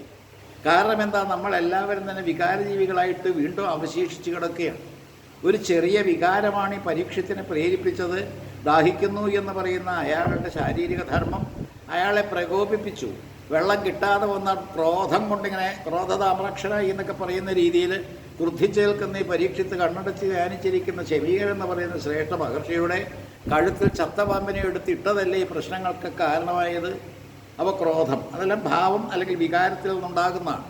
ആ വികാരങ്ങൾ കെട്ടടങ്ങാനായിട്ട് അദ്ദേഹം തന്നെ കണ്ടുപിടിച്ച മാർഗം എന്നാൽ ഞാൻ ആഹാരം കഴിക്കണില്ല, ശാരീരിക ധർമ്മങ്ങളെല്ലാം തന്നെ ഇവിടെ വെച്ച് അവസാനിപ്പിച്ചു, ഞാനിത് ഇറങ്ങിത്തിരിക്കുകയായി, എനിക്ക് രാജ്യം വേണ്ട, രാജ്യഭാരവും വേണ്ട, മകനെ ഏൽപ്പിച്ചു എല്ലാം, എന്നിട്ട് ഗംഗയുടെ തീരത്ത് ചെന്നിരിക്കുന്നതാണല്ലോ നമ്മൾ ഇരിക്കുന്നൊരവസ്ഥ. അപ്പോൾ ആ അവസ്ഥയിൽ എന്താണ് സംഭവിച്ചത് എന്ന് ദുന്ദുകാരിയുടെ ദുർമൃതി പ്രേതത്തെ ഒന്ന് വീക്ഷിച്ചാൽ മതി. ഈ ദുർമൃതി പ്രേതം എന്താ ചെയ്തത്? വാസ്തവത്തിൽ 7 മുട്ടമുള്ള മുളയിൽ ചുവട്ടിൽ കയറിയിരുന്നു എന്ന്. അയാൾക്ക് ആരോഹണം ആവശ്യമാണെന്ന് തോന്നിയെന്നാണ്. നമ്മൾ താഴത്തുനിന്ന് താഴത്തേക്ക് പോകാൻ കൊതിക്കുന്നവരാണ്.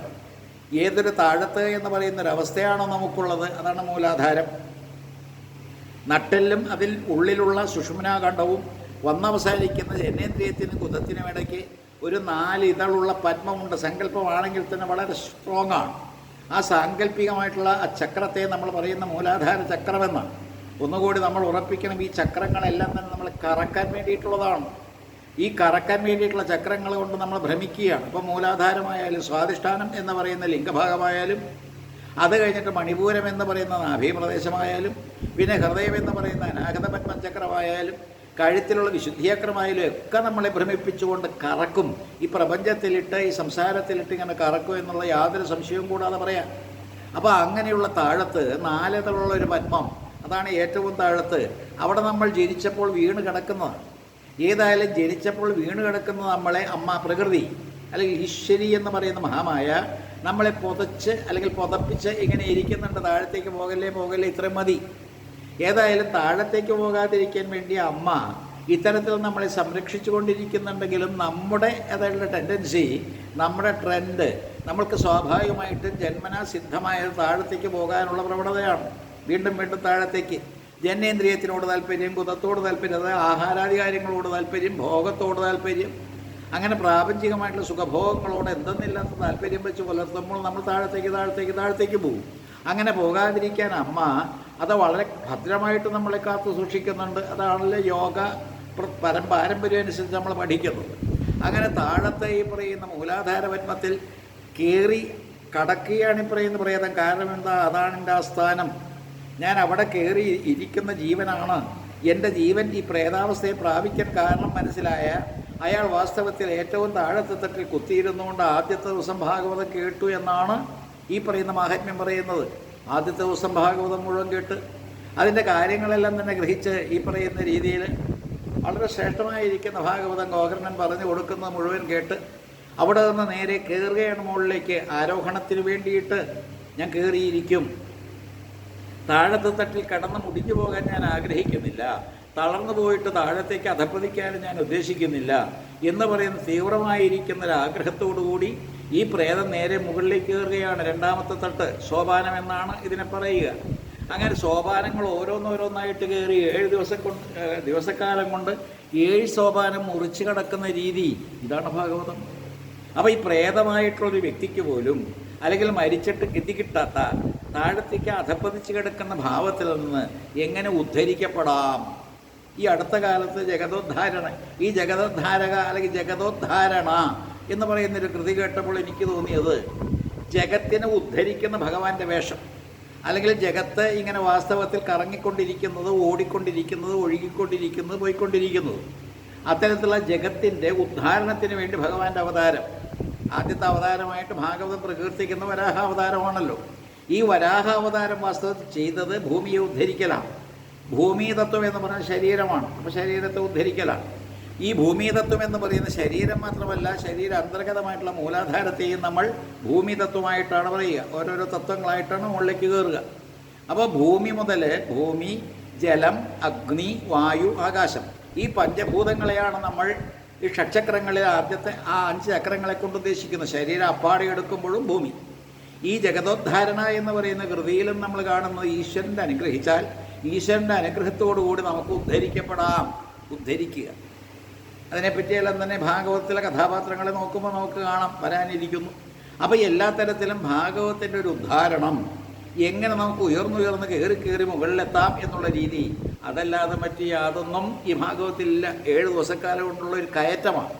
ഈ 7 ദിവസക്കാലം കൊണ്ടുള്ള ആരോഹണം ഒരു പർവ്വതാരോഹണം പോലെ വളരെ പാടുപെട്ടുള്ള ഈ കയറ്റത്തിന് ഭാഗവതം എങ്ങനെ ഉപകരിക്കുന്നു?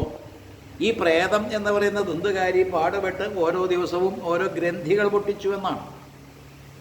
ആ ഗ്രന്ഥികൾ മറ്റൊന്നുമല്ല, ഷഡ്ചക്രങ്ങളിലൂടെ കടന്നു പോകുമ്പോൾ 6 ചക്രങ്ങളിലും നമ്മൾ കാണുന്ന കാമവും ക്രോധവും മോഹവും മതവും മാത്സര്യവും ഇത്യാദി 6 കൂട്ടം കാര്യങ്ങളാണ്. കാമക്രോധ ലോഭ മോഹ മത മാത്സര്യ. കാമം, ക്രോധം, മോഹം, മതം, മാത്സര്യം എന്നൊക്കെ പറഞ്ഞുകൊണ്ട് നമ്മൾ പഠിക്കുന്ന ഷഡ്വൈരികൾ.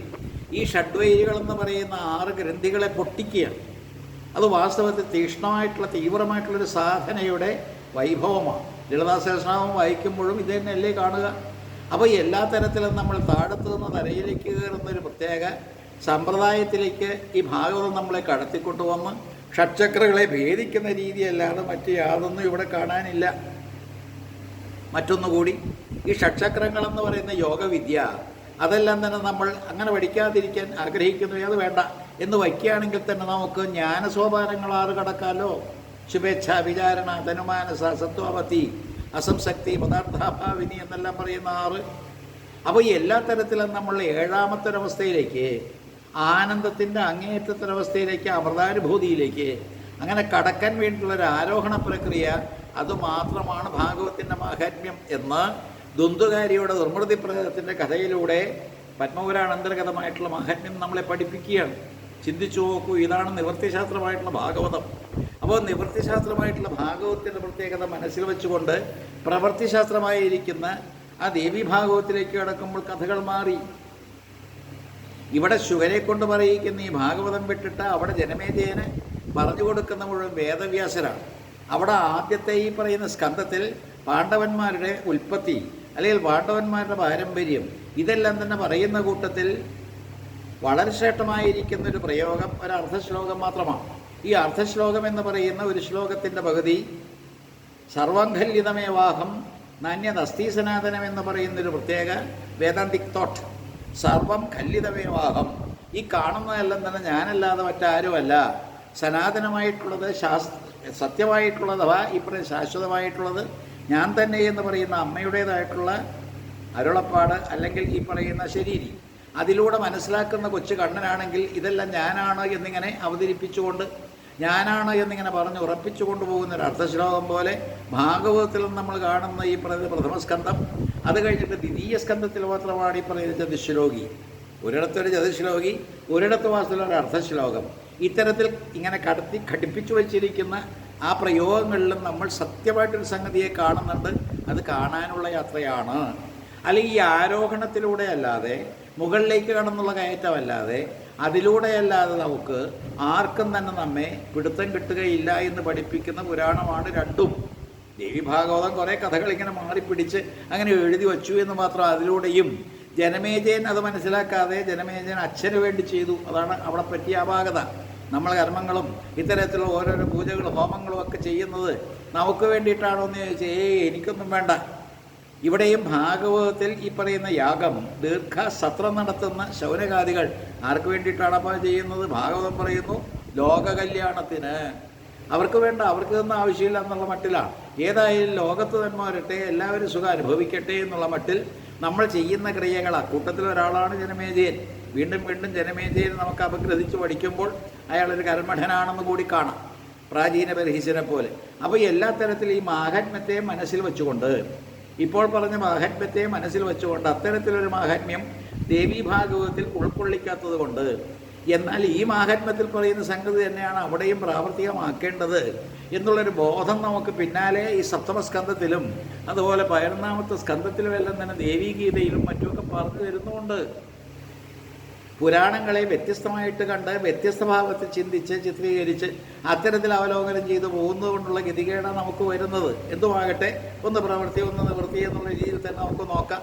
ഈ നിവൃത്തിശാസ്ത്രമായി ഇരിക്കുന്ന ഭാഗവതത്തിൽ ബ്രഹ്മതത്വം പ്രതിപാദിക്കുന്നുണ്ട്.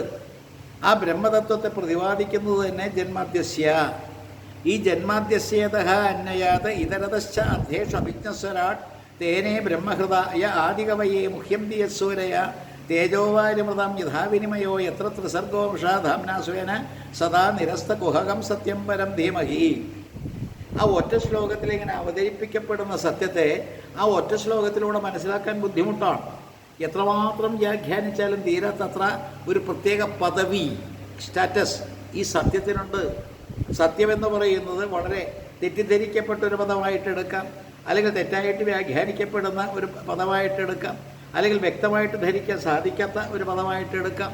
വളരെയേറെ അനിർവാച്യമാണ്, അനിർവചനീയമാണ്, അവർണ്ണനീയമാണെന്ന് പറയാം.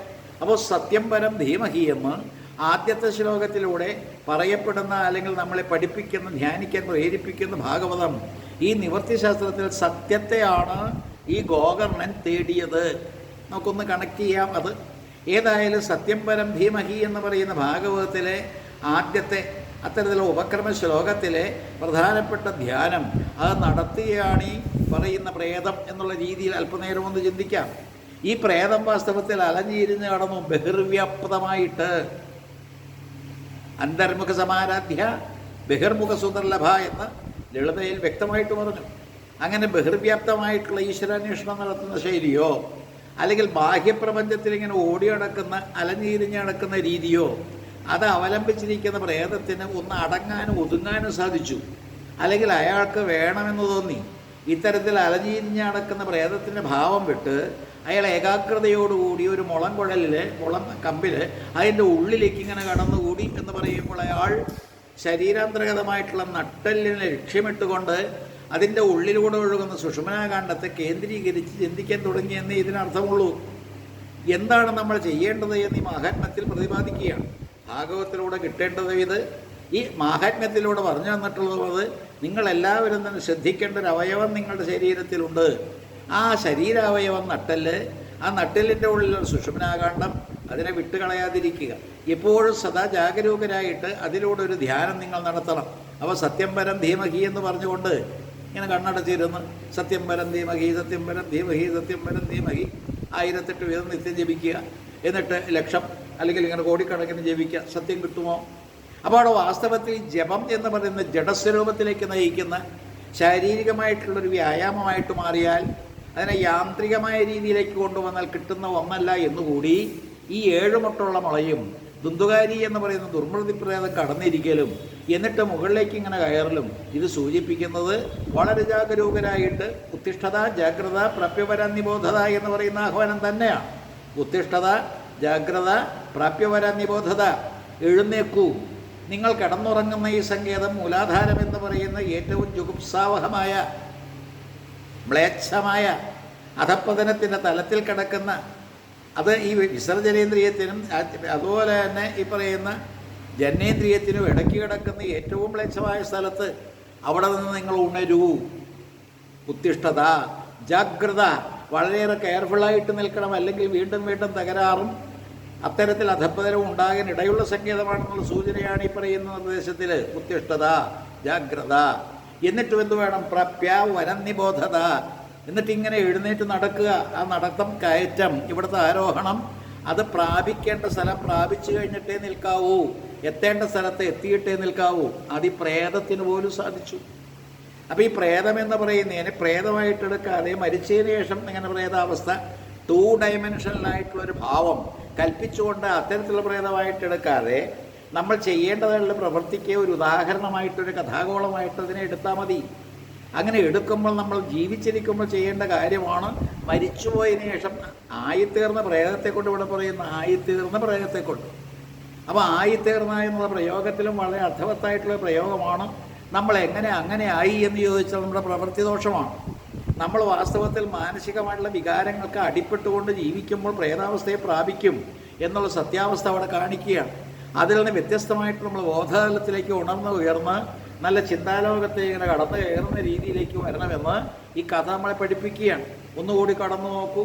അവിടെ ഏകാഗ്രത, അത് ഉണർന്നിരിക്കുന്ന അവസ്ഥ ജാഗ്രത, അവ എഴുന്നേൽക്കും വേണം. കിടന്നുറങ്ങുന്ന അവസ്ഥ സുപ്താവസ്ഥ അല്ലെങ്കിൽ സ്ലീപ്പിംഗ് നേച്ചർ, അത്തരത്തിലുള്ള അവസ്ഥയെല്ലാം തന്നെ മാറ്റിയിട്ട് എഴുന്നേറ്റ് നടന്നു തുടങ്ങുക. എന്നിട്ടോ ലക്ഷ്യം പ്രാപിക്കുന്നവരെ നിൽക്കാതിരിക്കുക. അപ്പോൾ ഭാഗവതത്തിൻ്റെ സമഗ്രമായിട്ടുള്ള പഠനത്തിലൂടെ നമുക്ക് കിട്ടുന്നത് ഈ വക നിർദ്ദേശങ്ങളും ദർശനങ്ങളും അതുപോലെ തന്നെ പ്രമേയങ്ങളും അത്തരത്തിലുള്ള ദൗത്യം ഇതെല്ലാം അതിനകത്ത് അന്തർഭവിച്ചിരിക്കണം, നിസ്സാരമല്ല. അപ്പോൾ ഈ ദുന്ദകാരിയുടെ ആ കഥ മാത്രം ഒന്ന് എടുത്തു നോക്കിക്കഴിഞ്ഞാൽ എന്തെല്ലാം കാര്യങ്ങളായി. നമുക്ക് നഷ്ടപ്പെട്ടു പോയ ഏകാഗ്രത വീണ്ടെടുക്കുക, വികാരങ്ങളുടെ പിന്നാലെ പരക്കം പായാതിരിക്കുക, വിചാരത്തിൻ്റെ ധാരയിലേക്ക് നമ്മൾ കടന്നു വരിക, വിചാരത്തിൻ്റെ കേന്ദ്രമായ മസ്തിഷ്കം എന്ന് പറയുന്ന തലയിലേക്ക് നിർബന്ധമായിട്ടും കടന്നു കയറണം. അതിനു വേണ്ടിയിട്ട് നമ്മൾ ജനിച്ചപ്പോൾ വീണ് കിടക്കുന്ന മൂലാധാരം എന്ന് പറയുന്ന ഭൂമിയുടെ അല്ലെങ്കിൽ അത്തരത്തിലുള്ള തലത്തിൽ നിന്ന് നമ്മൾ ഉയരണം. ഭൗമികമായിട്ടുള്ള സങ്കേതമാണത്. ഭൗമികം എന്ന് പറയുമ്പോൾ അറിയാം, ടെറസ്ട്രിയൽ. ഭൗമികം എന്ന് പറയുമ്പോൾ ഭൂമിയോട് ബന്ധപ്പെട്ടത്. അപ്പോൾ അവിടെയുള്ള എല്ലാ കാര്യങ്ങളും സൃഷ്ടിസ്ഥിതി സംഹാരം എല്ലാം തന്നെ അവിടെ ഇങ്ങനെ വരും. അപ്പോൾ ജനിച്ചും മരിച്ചും കാലം കഴിച്ചു കൂട്ടുന്ന ആ സംസാരത്തിൻ്റെ എല്ലാ സ്വഭാവങ്ങളും വരും. അവിടെ നിന്നാണ് നമ്മൾ തടിയപ്പി കയറുന്നതെന്ന് ആലോചിച്ച് നോക്കൂ. ഭൂമിയിൽ നിന്ന് ജലത്തിലൂടെ എന്നിട്ട് അഗ്നിയിലേക്ക് കടന്ന് ദഹിച്ച്, അങ്ങനെ ദഹിച്ച് എന്നൊരു സംശുദ്ധമായി ആത്മഭാവത്തെ ആർജിച്ച് വായുവിലൂടെ നമ്മൾ ഈ പറഞ്ഞ പ്രസരിച്ച് ഒഴുകി ഈ ആകാശത്തിലേക്ക് എത്തിക്കൊണ്ടുള്ള ഒരവസ്ഥ. ഒന്നുകൂടി പറയാം. ഭൂമിയിൽ താഴത്തെ തട്ടിൽ ജനിച്ച് അവിടെ വെള്ളത്തിലൂടെ ഇങ്ങനെ വളർന്നും അല്ലെങ്കിൽ കടന്നും കയറിയും നാരത്തിലൂടെ അയനം ചെയ്തപ്പോൾ നാരായണനായി. ആ ഭാവത്തിലൂടെ കടന്നു വന്നിട്ട് വീണ്ടും അഗ്നിയെ പ്രാപിച്ച് ജ്വലിക്കുന്ന അഗ്നിയിൽ പ്രവേശിച്ച് ദഹിപ്പിച്ച് നമ്മുടെ ശാരീരികാവസ്ഥയെയും ഭൗതികമായിട്ടുള്ള ഈ പറയുന്ന പ്രവണതയെയും എല്ലാത്തിനെയും നിശേഷം കത്തിച്ച് സൂക്ഷ്മതലത്തിലേക്ക് വന്ന വായുവിൻ്റെ സഹായത്തോടു കൂടി അതൊരു പ്രത്യേക പ്രസരണം, ഒരു പ്രത്യേക തിരോധാനം എന്നാണ് പറയുക. ആ തിരോധാനത്തിലൂടെ നമ്മൾ അനുഗ്രഹം എന്ന് പറയുന്ന മോക്ഷം എന്ന് പറയുന്ന ആകാശത്തിലേക്ക് എത്തുക. ഇത് മാത്രമേ ലക്ഷ്യമുള്ളൂ. കടന്ന് കയറണം. ഇന്നിപ്പോൾ വാസ്തവത്തിൽ എത്രയെത്ര സത്രങ്ങളായി. 41ാമത്തെ സത്രമാണ്. 41ാമത്തെ സത്രമാണെങ്കിൽ എന്തെന്നില്ലാത്ത തമ്മിത്തല്ലും തലകീറലുമാണ്. നിർമ്മത്സരാണം സദം വേദ്യം വാസ്തവപത്രം വസ്തു ശിവതം എന്നെല്ലാം തന്നെ പറയുന്ന ഭാഗവതത്തിൽ തമ്മിത്തല്ലലും തലകീറലുമാണ് കാണുന്ന മുഴുവൻ. ഈഗോ, എല്ലാവരെയും ഭരിക്കുന്ന ഞാനെന്ന ഭാവം, ഇതെല്ലാം തന്നെ അലട്ടുന്നുകൊണ്ട് ദുഷ്ടായെന്ന് ഭാഗവതം അന്യമായിക്കൊണ്ടിരിക്കുക. ഭാഗവതം എന്ന് പറയുന്ന കൃതി അനവധി ഇങ്ങനെ അച്ചടിച്ച് ഗുരുവായൂർ ദേവസ്വം ഇറക്കിയതുപോലെ തന്നെ വ്യത്യസ്ത പ്രസിദ്ധീകരണക്കാരെല്ലാം തന്നെ പ്രസിദ്ധീകരിച്ചുകൊണ്ട് ഇതെല്ലാം കക്ഷത്തിലും വെച്ചുകൊണ്ട് ഇങ്ങനെ നടക്കുകയാണ്. ഗ്രന്ഥം കരത്തിലുണ്ടായാൽ മതി വരാ, ഗ്രന്ഥത്തിൽ അർത്ഥം ഗ്രഹിച്ചേ മതി വരൂ എന്ന് പൂർവികർ പറഞ്ഞിട്ടുള്ള സംഗതി ഓർക്കണ്ടേ. കക്ഷത്തിലിറുക്കെ പിടിച്ച ഭാഗവതവും തമ്മിത്തല്ലെന്ന പ്രവണതയും അഹങ്കാരജന്യമായിരിക്കുന്ന വികാരവും വച്ച് പുലർത്തുമ്പോൾ വീണ്ടും ദുന്തുകാരികളെ ഇങ്ങനെ ജനിപ്പിക്കുന്ന രീതിയല്ലാതെ അവിടെ വാസ്തവത്തിൽ ഗോകർണം ജനിക്കുന്നുണ്ടോ? അവിടെ മോക്ഷപദവി അലങ്കരിക്കാനുള്ളൊരു പ്രത്യേക ഉണർന്ന് എഴുന്നേറ്റ് പോകുന്ന രീതിയുണ്ടോ? ഇതൊന്നുമില്ല. അപ്പോൾ എല്ലാ തരത്തിലും ആമുഖമായിട്ട് ഈ പറയുന്ന 6 അധ്യായങ്ങളുള്ള മഹാത്മ്യം അത് നമ്മൾ കൈകാര്യം ചെയ്യുമ്പോൾ വെറുതെ കഥ പോലെ വായിച്ചു പോയിട്ട് കാര്യമില്ല. ഇതാണ് ഭാഗവതത്തിൻ്റെ ആന്തരികമായിട്ടുള്ള അർത്ഥം, അല്ലെങ്കിൽ അങ്ങേയറ്റം നമ്മൾ അന്വേഷിക്കുന്ന അല്ലെങ്കിൽ അർത്ഥവത്തായിരിക്കുന്ന സംഗതി ഇതാണെന്നുള്ള ബോധത്തിലേക്ക് തന്നെ കടന്നു പോകണം. ഷഡ്ചക്രങ്ങളെ ഭേദിക്കണം. 7ാമത് തലച്ചോറ് എന്ന് പറയുന്ന സഹസ്രാരപത്മത്തിലേക്ക് എത്തിയിരിക്കണം. അവിടെയുള്ള അമൃതാനുഭൂതി നുകർന്നിരിക്കണം. എന്നിട്ട് കുറേ ആ അനുഭൂതിയെല്ലാം തന്നെ നുകർന്നതിന് ശേഷം നിങ്ങൾക്ക് ബ്രഹ്മരന്ധ്രം പൊട്ടിച്ച് പുറത്തേക്ക് പോകാം. ബ്രഹ്മരന്ധ്രം എന്ന് പറയുന്ന തലച്ചോറ് അല്ലെങ്കിൽ തലയോട്ടിൽ ഉണ്ടാക്കിയിരിക്കുന്ന ദ്വാരം, അത് മനുഷ്യന് സഹജമായിട്ട് കിട്ടിയിരിക്കുന്ന ഒരു ദ്വാരം, അതിനെ ഉപയോഗിച്ചുകൊണ്ട് രക്ഷപ്പെടണം, അതിനുള്ളതാണ് ശരീരം എന്ന് കാണിക്കുന്ന ഒരു പ്രത്യേക ശാസ്ത്രമായിട്ട് കൂടി ഈ ശുഖശാസ്ത്രത്തെ, ഭാഗവത ശാസ്ത്രത്തെ കാണണം. ശുഖശാസ്ത്രം, ഭാഗവതം എന്ന് പറയുന്ന ശാസ്ത്രം ശരീരത്തെ ഉപയോഗിക്കാനുള്ളത്, 7 ദിവസക്കാലം മെനക്കെട്ടിരിക്കാനുള്ളത്, സർവ്വധർമ്മങ്ങളെയും ത്യജിച്ചുകൊണ്ടിരിക്കാനുള്ളത്, ശരീരത്തെ ഉപയോഗിച്ചുകൊണ്ട് ശരീരം എന്ന് പറയുന്ന ധർമ്മസാധനത്തെ അതിനെ ഉപയോഗിച്ചുകൊണ്ട് ലക്ഷ്യമായിരിക്കുന്ന മോക്ഷപദവി അലങ്കരിക്കാനുള്ളത്, അത് പരീക്ഷത്തിന് കിട്ടി. എന്തേ കിട്ടാൻ കാരണം? 7 ദിവസവും സുസൂക്ഷ്മമായിട്ട് ഇത്രമാത്രം ഏകാഗ്രതയോടുകൂടി അദ്ദേഹം ഇരുന്നു എന്ന് പറയാൻ നിവർത്തിയിൽ. അത്രമാത്രം ഈ ദുന്ദകാരി എന്ന് പറയുന്ന ദുർമൃതി പ്രേതത്തെക്കാൾ ഒരു പടി കൂടി ഉയർന്നുള്ള അവസ്ഥയിൽ അദ്ദേഹം ഇരുന്നു വേണം ചിന്തിക്കാൻ. കാരണം എന്താ? ദുന്ദുകാരിയുടെ കഥ വരുന്നതിന് മുമ്പേ നടന്ന കഥയാണ് പരീക്ഷത്തിൻ്റേത്. ഭഗവാൻ സദാമഗമനം സാധിച്ചതിന് 30 വർഷം ആയപ്പോൾ നടന്ന ഒരു കഥയായിട്ടാണല്ലോ പറയുന്നത്.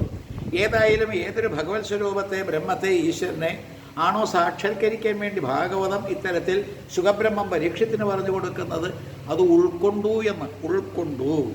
ബാഹ്യമായിട്ട് ശരീരത്തിൻ്റെ പുറമെ തഴുകി ഒഴുകുന്നൊരു ഭജന കേട്ടിട്ടുണ്ടാകുന്ന സുഖം പോലെയല്ല, അല്ലെങ്കിൽ സപ്താഹവേദികളിലും സത്രവേദികളിലും ഇന്ന് നടമാടുന്ന രീതിയിൽ ബാഹ്യമായിട്ടുള്ള പ്രകടനമല്ല. ശരീരത്തെ തഴുകി ഒഴുകുന്ന ഒരു ബ്രീസ്, ഒരു തെന്നൽ, അതുകൊണ്ടുണ്ടാകുന്നൊരു ശീതളമായിരിക്കുന്നൊരവസ്ഥ, അത് സമ്പാദിക്കലൊന്നും ഭാഗവത്തിൻ്റെ ഉദ്ദേശമല്ല. കഠിനമായിട്ടുള്ള പ്രയത്നത്തിലൂടെ വളരെയേറെ അകത്തേക്ക് കടന്നുകൊണ്ട്, പ്രത്യേകിച്ച് ഒരു പ്രസവവേദന പ്രകാരമുണ്ടെന്ന് അമ്മമാർ പറയും. ആ പ്രസവവേദനകളെക്കാൾ എത്രമാത്രം വേദനയുണ്ട്, അതിനേക്കാൾ ശക്തമായിട്ടുള്ളൊരു വേദന ഈ മൂലാധാരത്തിൽ നമുക്ക് അടർന്ന് മുകളിലേക്ക് കയറാൻ വേണമെന്ന് ചുരുക്കം. യോഗാവസ്ഥയായാലും ജ്ഞാനാവസ്ഥയായാലും ഏതൊരു ഭാവമായാലും ആധ്യാത്മിക തലത്തിലായാലും അത്തരത്തിൽ അടർത്തി മുകളിലേക്ക് എടുക്കുമ്പോൾ പ്രസവത്തേക്കാൾ, മരണത്തേക്കാൾ, അപ്പോൾ പ്രസവവും മരണവും ഒരേപോലെ വേദന അനുഭവിക്കേണ്ട 2 രംഗങ്ങളെക്കാൾ ശക്തമായിട്ടുള്ളൊരു അനുഭവത്തിൻ്റെ വേദി, അല്ലെങ്കിൽ വളരെ ഉഗ്രമായിട്ടുള്ള, ഉത്കടമായിട്ടുള്ള, തീക്ഷ്ണമായിരിക്കുന്ന ഒരു ജിജ്ഞാസ കൊണ്ടുണ്ടാകുന്ന ആ വേദികൾ നമ്മൾ അനുഭവിക്കുന്നത് എന്താ കാരണം? പ്രപഞ്ചത്തോട് വിട പറയുന്നു, സംസാരത്തിലേക്ക് ഇനി ഇല്ല എന്ന് ഉറപ്പിച്ചു പറയുന്നു, സംസാരത്തുമായിട്ട് വിടുതൽ വാങ്ങുന്നു, അങ്ങനെ വേർപെടുന്നു, അത്തരത്തിലുള്ളൊരു വിയോഗാവസ്ഥയിലേക്ക് പോകുന്നു. യോഗത്തിലേക്കുള്ള യാത്രയാണ്. ഏതൊരു യോഗമാണോ മുമ്പ് അനുഭവിച്ചതായ യോഗമില്ലാതെ യോഗമെല്ലാം തന്നെ പ്രപഞ്ചത്തോടായി, ഈ പറയുന്ന സംസാരത്തോടായി, ജന്മമരണങ്ങളോടായി, ഈ യോഗാവസ്ഥ യോജിച്ചിരിക്കുന്നപ്പോഴും താഴത്തെ തട്ടിലായി. ആ താഴത്തെ തട്ടിൽ നിന്ന് മുകളിലത്തെ തട്ടിലേക്ക് കയറാൻ വേണ്ടിയിട്ടുള്ള പ്രയത്നത്തിൽ ഈ ശരീരത്തെ ഉപയോഗിച്ചുകൊണ്ട് ഈ മാനസികാവസ്ഥയിൽ പ്രത്യേകിച്ചുള്ള ആധ്യാത്മ്യഭാവത്തെ സ്വീകരിച്ചുകൊണ്ട് മുറിക്കുന്നത് എളുപ്പമാണോ? മൂലാധാരികതലയ ബ്രഹ്മഗ്രന്ഥി വിഭേദിനി എളുപ്പമാണോ? വാളെല്ലാമുള്ള അമ്മയോട് പറയുന്നത് ഛേദിച്ചെന്ന് പറഞ്ഞാൽ അമ്മ വാളെടുത്ത് വെട്ടുമ്പോൾ അത്തരത്തിലുണ്ടാകുന്ന വേദന എത്രമാത്രം ദുസ്സഹമായിരിക്കുമെന്ന് ചിന്തിച്ചു നോക്കൂ. വേരറുക്കുകയാണ്.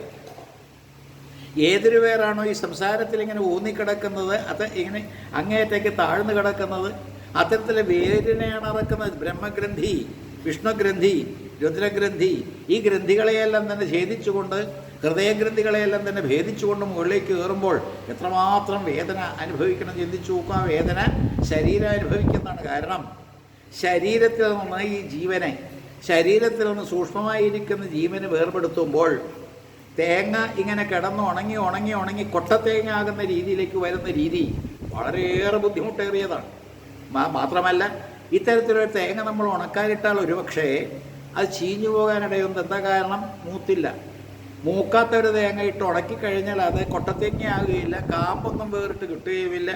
അതെല്ലാം തന്നെ ചീഞ്ഞ് പൊഴുത്ത് വൃത്തികേടായി അതാണെന്ന് പറ്റുന്ന അബദ്ധം. നമ്മൾ ആദ്യം തന്നെ കൊട്ടത്തേങ്ങയാകാൻ ആഗ്രഹിക്കുന്നുവെങ്കിൽ ഒരു പാകത, മൂത്ത ഒരു തേങ്ങയായിട്ട് മാറുക. മൂക്ക എന്ന് പറഞ്ഞാൽ ഉപാസനയിലൂടെ അപ്പോൾ ഏതൊരു ഉപാസനയാണോ നമ്മൾക്ക് എന്തെന്നില്ലാത്ത മൂപ്പും ഉറപ്പും അത്തരത്തിൽ ശക്തിയും പ്രദാനം ചെയ്യുന്നത്, ആ ഉപാസന കൊണ്ട് നമ്മളൊരു മൂത്ത തേങ്ങ പോലെ ആയിക്കഴിഞ്ഞാൽ കിടക്കാം ഈ പ്രപഞ്ചത്തിൽ. ഈ പ്രപഞ്ചത്തിലെ ഓരോരോ സംഗതികൾ, ഇവിടുത്തെ പ്രതിഭാസങ്ങൾ, വെയിലും മഴയും അതുപോലെ പലതും കൊണ്ട് യാതൊരു കേടും വരാതെ ഉള്ളിലുള്ള കാമ്പ് ചുക്കി ഉണങ്ങി അത് ഈ ചിരട്ടയുമായിട്ട് വിട്ടുകിട്ടുന്നൊരവസ്ഥയിലേക്ക് വരുമ്പോൾ എത്രമാത്രം യാതന അത്രയും കാലത്തേക്ക് നമ്മൾ അനുഭവിക്കണം. ഈ ബന്ധത്തെ വേർപെടുത്താനുള്ള രീതി ചിന്തിച്ചു നോക്കൂ.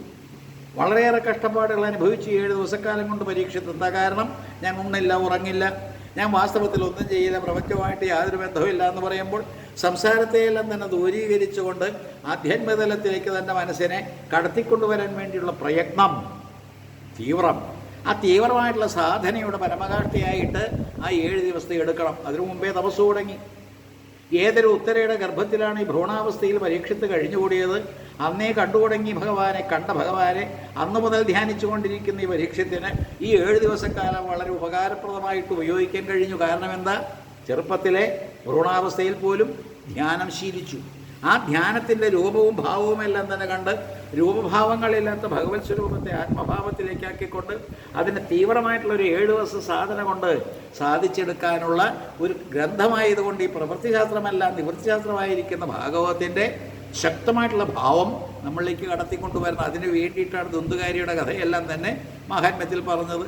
ജന്മാദ്യസ്യ എന്ന് പറയുന്ന ആദ്യത്തെ ശ്ലോകം പാടിക്കൊണ്ട് ബ്രഹ്മത്തെപ്പറ്റി പറഞ്ഞ് ആ ബ്രഹ്മം എന്ന് പറയുന്ന സത്യമാണെന്ന് പറഞ്ഞുകൊണ്ട് അതിനെ ധ്യാനിക്കുന്നു എന്നിങ്ങനെ ജൽപ്പിച്ചുകൊണ്ട് നമ്മൾ പറയും ചാർവിതയർവണം പാടിയതിങ്ങനെ പാടിക്കൊണ്ടിരിക്കുകയുള്ളപ്പോൾ വളരെയേറെ വർഷക്കാലം കൊണ്ട് ശീലിച്ച വാക്കുകളെല്ലാം തന്നെ കൈകാര്യം ചെയ്യുന്നൊരു വ്യക്തിക്ക് ഇത് പറയുന്നൊരു ബുദ്ധിമുട്ടില്ല. അങ്ങനെ വാക്കുകളെല്ലാം തന്നെ അടിക്കടി ഇങ്ങനെ കടന്നു വരും. അതുകൊണ്ടൊന്നും കാര്യമില്ല. അപ്പോൾ സത്യത്തിൽ ഈ പറയുന്ന ആ ബ്രഹ്മഭാവത്തെ, സാക്ഷാൽ ഈശ്വരഭാവത്തെ ധ്യാനിക്കുമ്പോൾ ആ ഈശ്വരഭാവത്തിലൊരു ധാരണ വേണ്ടേ? ഞാൻ വിഷയത്തിലേക്ക് കടക്കുകയാണ്, ഒന്നുകൂടി കടക്കുകയാണ് ധാരണ. അപ്പോൾ ധാരണ എന്ന് പറയുന്നത് ഉണ്ടായിട്ട് വേണ്ടേ ധ്യാനം.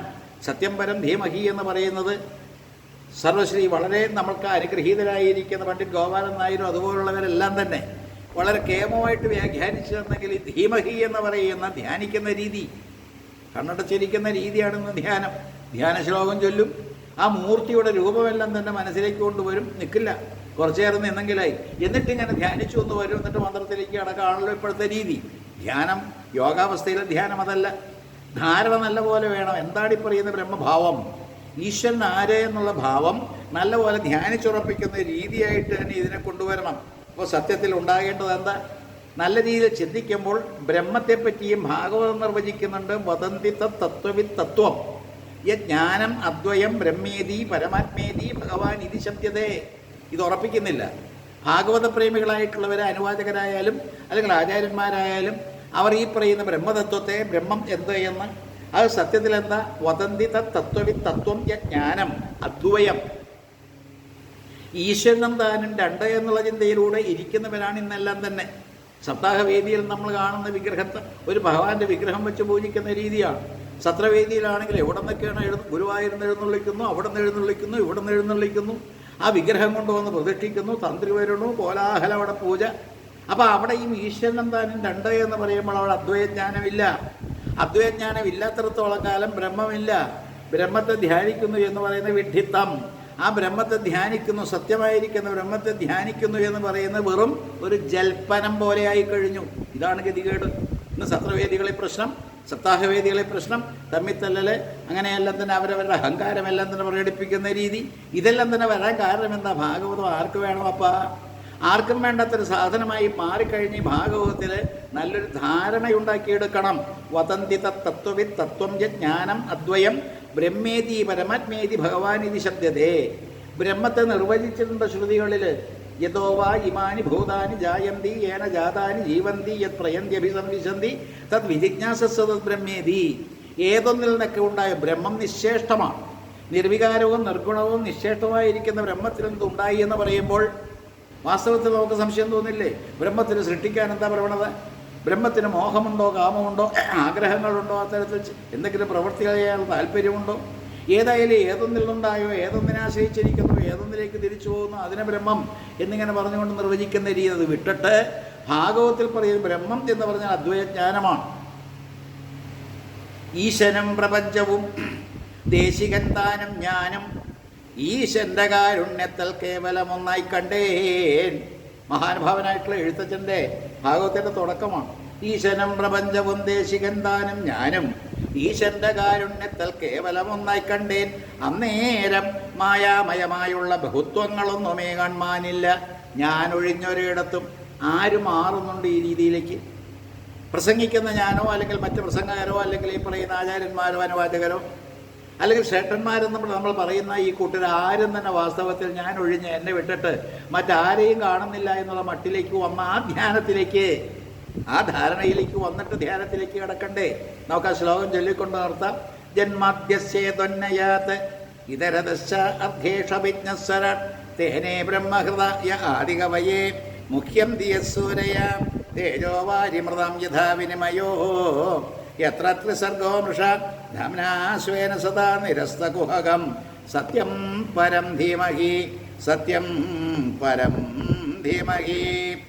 ആർവിശ്വോദയഭംഗഹേതു ഭുവനം മൂന്നും സ്വയം ജ്ഞാനവും കൃതാൽ വേദം അജന്നു നൽകിയതുമാരെ മോഹിപ്പതേതിൽ ബുധർ തേജോവാരിമൃതാതിതൻ വിനിമയം പോൽ ആരിൽ മൂവർഗവും നേർപോൽ കാൺമത് സച്ചിദാത്മകൻ അവൻ തന്നെ സ്മരിക്കുന്നു ഞാൻ. ഈ വിഷയം നമുക്കത് ഗംഭീരമായിട്ട് ഭഗവാൻ നടത്താനായിട്ട് പറയാനായിട്ട് അനുഗ്രഹിക്കട്ടെ.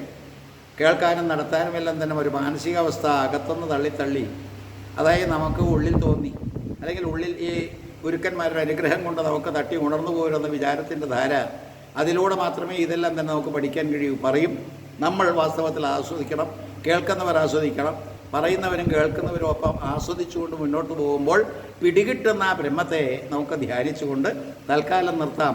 പ്രവൃത്തിശാസ്ത്രത്തിൽ നിന്ന് വ്യത്യസ്തമായിട്ട് ഈ നിവൃത്തിശാസ്ത്രത്തിലെ ഇത്തരത്തിലൊരവസ്ഥ മുഴങ്ങോട്ടുവിള മലയാളീകരിച്ചത്. അന്വയം വ്യതിരേക മുറയ്ക്ക് നോക്കുമ്പോൾ ഏതൊന്നിനാലി പ്രപഞ്ചം തോന്നി നിന്ന് ഒടുങ്ങുന്നു. മന്നാദിഭൂതങ്ങളിൽ ബോധരൂപമായി വ്യാപിച്ച് അന്യഭാസ്യമല്ലാതെ യാതൊന്ന് ശോഭിക്കുന്നു. ബ്രഹ്മാവിന് അമ്നായങ്ങൾ വിശദം തോന്നിച്ചതും സമ്മോഹം സൂര്യകൾക്ക് ഉന്മിഷിപ്പിക്കുന്നതും. ഉണ്മയുണ്ട് അഗ്നി വെള്ളം മൃത്ത് തൊട്ടവയ്ക്കെന്നും ഉണ്മയില്ല അവയ്ക്കെന്നും ഭിന്നമായി തോന്നിപ്പതും ശീയമാം അനുവാഖ്യ തേജസ്സു മൂലമെന്നും മായയാം തിമിരത്തെ തുരത്തിയിരിപ്പതും യാതൊന്ന്. ആ പരമാർത്ഥ സത്യവസ്തുവേ ഭവയാതനയകലുവാൻ ധ്യാനിക്കായി വരേണമേ. ഓം നമോ ഭഗവതേ വാസുദേവായ. സംസാരസാഗരേ മഗ്നം ദീനം മാം കരുണാനിധേ കർമ്മഗ്രഹഗൃഹീതാംഗം മാം ഉദ്ധര ഭവാർണവാ. ശ്രീമദ്ഭാഗവതാഖ്യോയം പ്രത്യക്ഷകൃഷ്ണ ഏവ ഹി സ്വീകൃതോസി മയാ നാഥ മുക്ത്യർത്ഥം ഭവസാഗരേ. ഓം നമോ ഭഗവതേ വാസുദേവായ.